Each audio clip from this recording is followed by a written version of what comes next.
It's been a busy couple of weeks for the Sporting Kansas City Academy as they were down in Bradenton, Florida for the Generation Adidas Cup. The tournament went from March 30th to April 7th with both the U17s and the U15s putting out impressive performances. For those who are not familiar with what the actual tournament is, it's what we have on our calendar as academies as the highlight for our year, where we participate in an event that brings international teams from across the world, from multiple continents, to gauge and measure where we are and how we stack up in our player development models, not just across MLS but also internationally. So it's a 10-day event. It's long, it's gruesome, but the quality of play and the opportunity to showcase and compete is tremendous. To start off, Sporting KC's U17s, who were led by head coach Angel Ravillo, opened the tournament against MLS Academy opponent Real Salt Lake. After what was an exciting back-and-forth matchup, Salt Lake scored a late match winner, with SKC falling 1-0. However, the team bounced back quickly with a win over Inter Miami in their second match thanks to a late goal with less than 2 minutes remaining. In their third group match, the 17s needed all 3 points from the game to advance to the championship bracket as they faced off against Colombian side Atlético Nacional. The first half of that matchup was a fast-paced, scoreless draw, but 10 minutes after the break, Sporting KC's under-17s scored a stunning free kick from 30 yards out to open the scoring. Just moments later, the team doubled their lead to make it 2-0. Atletico grabbed a consolation goal in stoppage time, but the U17s saw out the match and secured their spot in the championship bracket. In the single elimination knockout round, the SKC under-17s faced MLS Academy opponent FC Cincinnati, who finished atop their group with Atlas FC, Vancouver Whitecaps, and the eventual GA Cup champions, Philadelphia Union. Cincinnati led 2-0 with just 15 minutes to play, but SKC's U17s rallied to stay alive, scoring twice within 5 minutes. Now, FC Cincinnati thought they spoiled the party, scoring a third goal to go up 3-2, but SKC earned a late penalty kick in stoppage time and converted to send the match to a shootout. Sporting converted all 5 of their penalty kicks and won the shootout 5-4 to advance to the quarterfinals.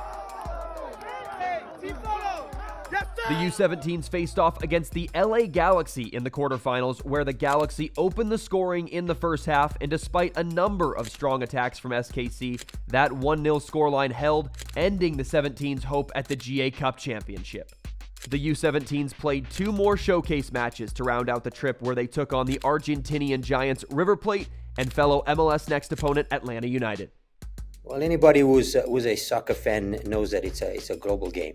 Your development as a young player and really as a person comes down to experiences. So not only are our players competing locally, regionally, and nationally, but they're competing against players from every continent, and that's the global market. And so it's important for them to see and feel what that looks like. What does a player from South America look like in their age who is potential for a pro contract or is on a pro contract, right? And what is and vice versa, what is a player on the East Coast at Red Bulls or New York City? What does he look like that's potential for a contract or is on a contract? So it's really good for the players to measure themselves in their development with the end goal of being a professional in the first team. So we kind of take this 1 week and create a professional scenario in 1 week, day to day, versus one game a week. And so it's very intense. What they're doing on the field, what they're doing off the field, how you prepare and recover for the next games. It's extremely intense, and it's a microcosm of what they need to be thinking, feeling, doing as a pro long term. Moving on to the under-15s, head coach Luis Pacheco led the team in Florida, where they also fell in their first match of the group stage to the San Jose Earthquakes. The 15s, like the 17s, bounced back in their second match to defeat Charlotte FC, where they scored first and then controlled much of the first half. Charlotte, however, scored an equalizer, but it was a long-range strike from SKC to win the match 2-1.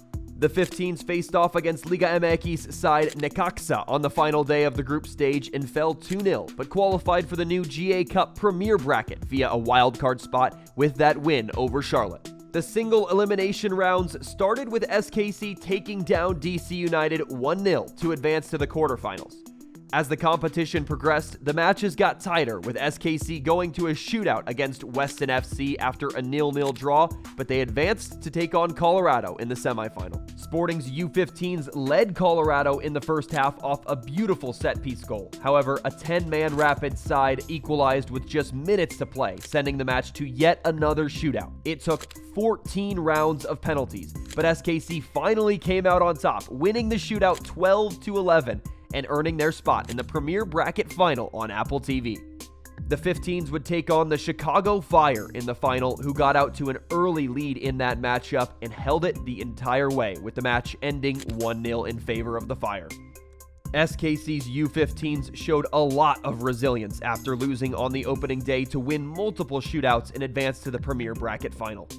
At the end of the day, player development is player-driven, right? Players make players, and so you're helping them understand who they are, helping them understand where they're trying to get to, and so that's what this kind of event does. We're here to compete. We're here to win the event. We're here to be successful in a performance standpoint, but also the measuring stick of how you play the game. Like, is our model of play being exhibited, and where do we fall short in our own ability as coaches and as the staff in our development of the players?